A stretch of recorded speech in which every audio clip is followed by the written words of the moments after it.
Lightning payments ready for mass adoption? Whew, that's a tough one. and Go higher highs, higher lows. Every year my network grows. Every day my network grows. Running relays, running nodes. Hi, everyone. I'm Saida. Welcome back to Ask a Bitcoiner 21 Questions Lightning Round. Today in the hot seat is Juan Cienfuegos, host of the Bit Corner podcast, El Salvadorian living in Spain, and conference organizer. How are you today, Juan? Hey, how you doing? Yeah, I'm super great. Thank you for having me. This will be fun. Yeah, it's my pleasure.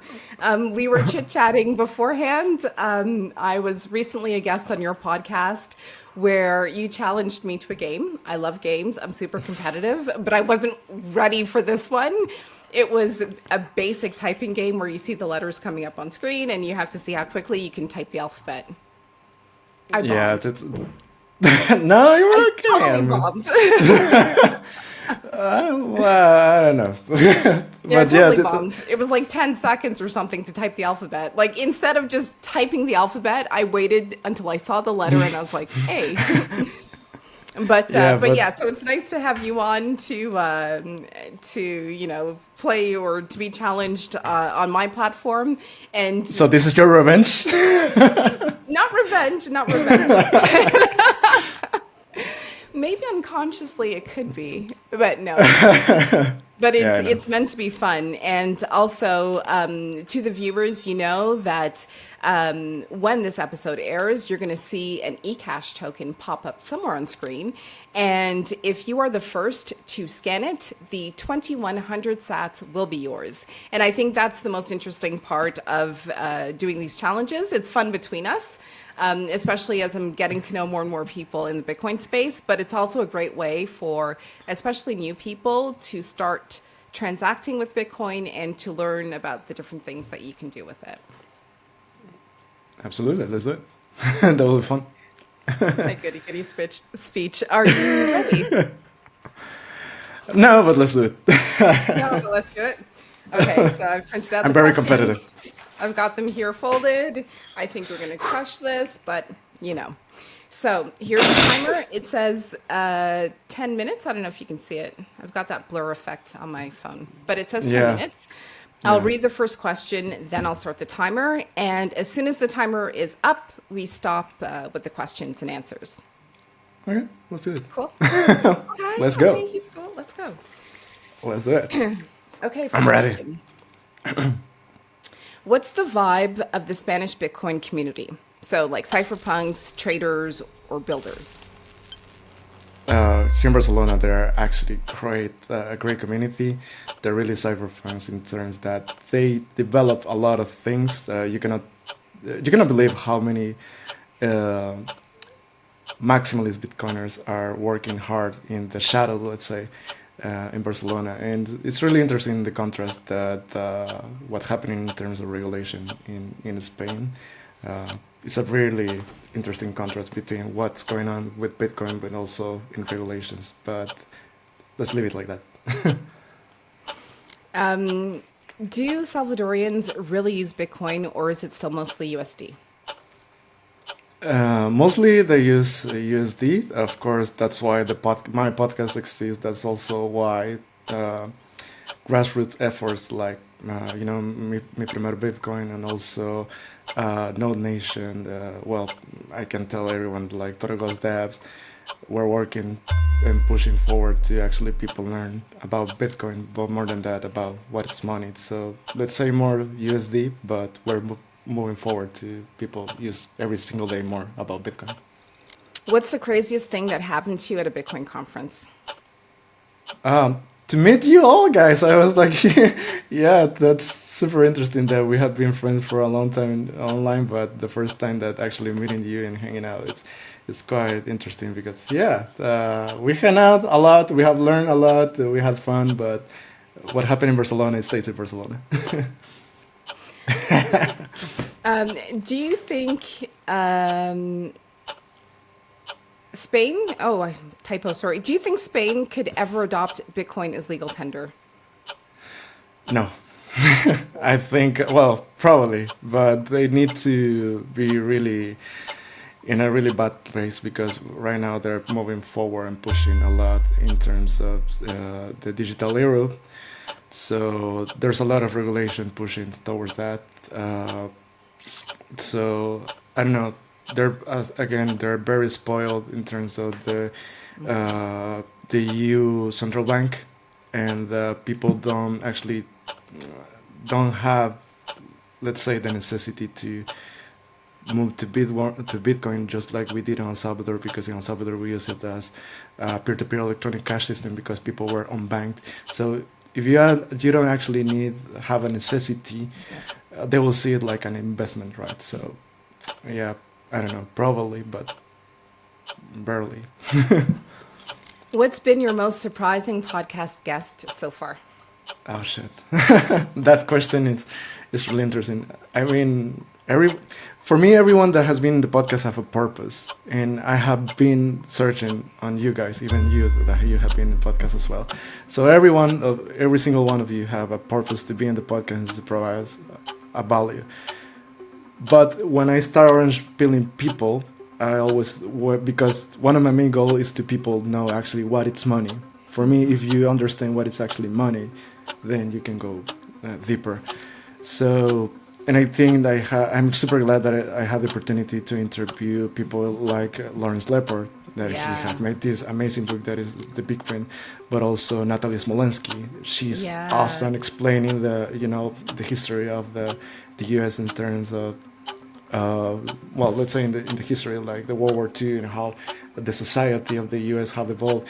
And in the end, it's really important because all of currency had been backed of the dollar, which in the end is backed by nothing. But you need to learn about that. So yeah, I always like to refer people to those guys because they have been a really good job in terms of those things. But actually, all of you have provided a lot of value in the podcast. We're all your kids. Yeah, absolutely. What's your favorite memory? What's your first memory of hearing about Bitcoin? Yeah, so actually in the university, which was boring, but for me that doesn't count. For me, the most valuable one was the first time that I was actually hearing Bitcoin with my family, with my sister and my father, and we actually, my father shared a lot about Max Kaiser report from Max Kaiser. It was amazing. I love that show because he's so unapologetic and talk about without filters about money and Bitcoin. So I love that. So for me, that's the very first memory about Bitcoin. The other one was like, that's boring. But this one was like, all right, there's something in here. What's one thing Spain misunderstands most about Bitcoin? That actually is more than an investment tool. It's a peer-to-peer electronic cash system. And they use it like speculative. They think it's a speculative asset, just like any other asset. But again, because they are very spoiled, the euro is very spoiled with the EU and the central banks. It's very difficult to explain a person the problem if they don't actually have the problem. They have the problem, yeah, but not in the impact like the global south, for example, have it with hyperinflation. So I think that's one of the most reason that people why don't understand about it. Yeah. The misunderstood one. Digital euro or Bitcoin? What do you think Spanish citizens will trust most? Digital euro. I think until people again it's the same issue. If the people don't see the problem, they will just go, all right, yeah, there's another improvement on our payments, I'm gonna go for that. Yeah. Do you use Bitcoin daily in Spain or just stack sats? Both, but actually shout out to Referrals because they made my life easier. This is not sponsored whatsoever, guys. But actually great. I mean, I can do my shopping in Carrefour or wherever. I can go to the cinema. I can do anything just using Referrals. So it's quite amazing. Even to go to concerts. I love to go to concerts even now in summer. So shout out to them because they're doing a great job. So yeah, let's say that I can use Bitcoin daily here in Spain. Who's a dream speaker you guys would love to have in Barcelona at the conference? That's a really interesting one because we have been talking about that a lot. I won't go into details, but let's say Adam Back. Adam Back, it's one of the ones that we want to have. Yeah, yeah. What was your first purchase with Bitcoin? A concert, actually, through Bitrefill. Yeah, it was a great concert. I went with my girlfriend back then. We love it. So it was a really nice concert. So I think I spent well my sats. It was a good experience. Are Lightning payments ready for mass adoption? Whew, that's a tough one. And actually, I'm not sure. Because it can be tough. But let's say that I don't know how prepared are the channels to, because you can run your own channels or use people channels. It's very complex. Let's say it like worldwide. No. Probably you can use somehow regionally. I think you cannot do that, but well, I don't know. Let's say for now, no. Let's see in 10 years, probably, yeah. Did Bitcoin's adoption in El Salvador influence your decision to start a podcast? Absolutely, yeah. That's one thing that actually pushed me. That's actually the main reason. So Bitcoiner podcast is El Salvador podcast because there has been a lot of Bitcoiners doing their work.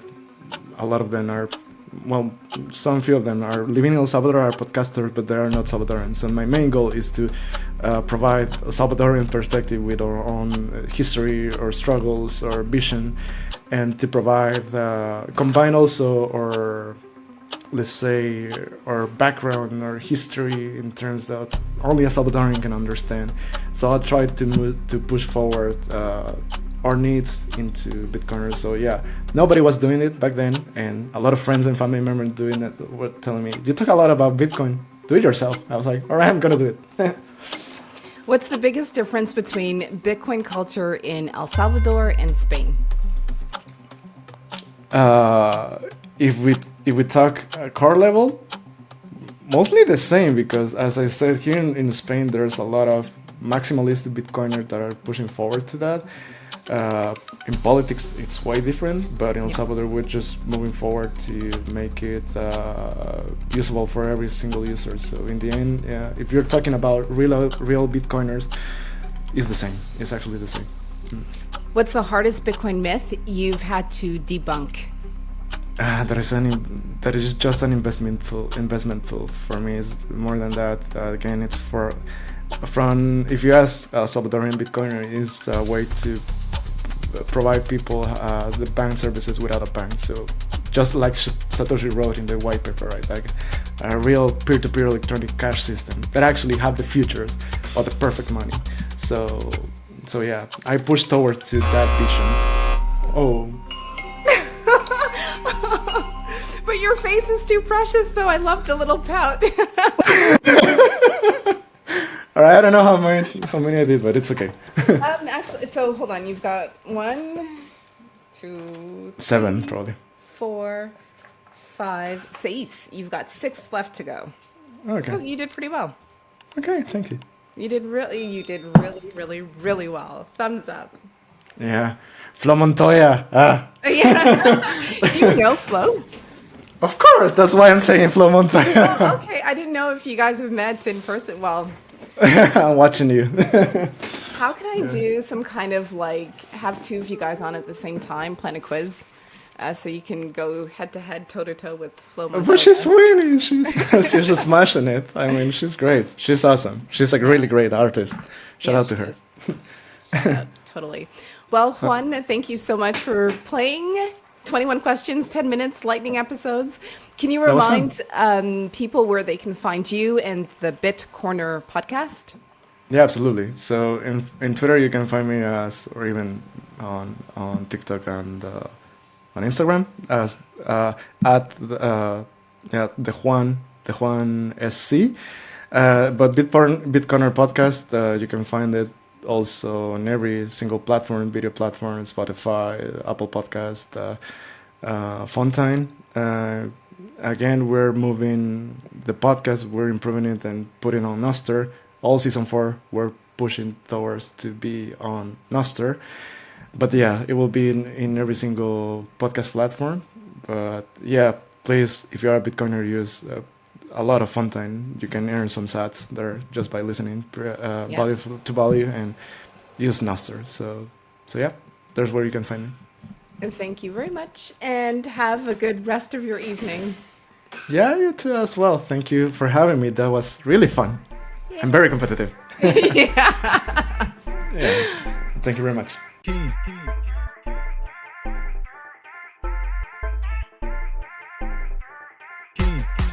Yeah. Man like quakes. Man like who? Yeah. Takes her Bitcoin off exchanges under self-custody. She runs her own node, providing liquidity. Yeah, she got her own keys. She got her own keys. She got her own keys. Yeah, she got her own keys. She got her own keys. She got her own keys. She got her own keys. She got her own keys. Yeah, she got her own keys.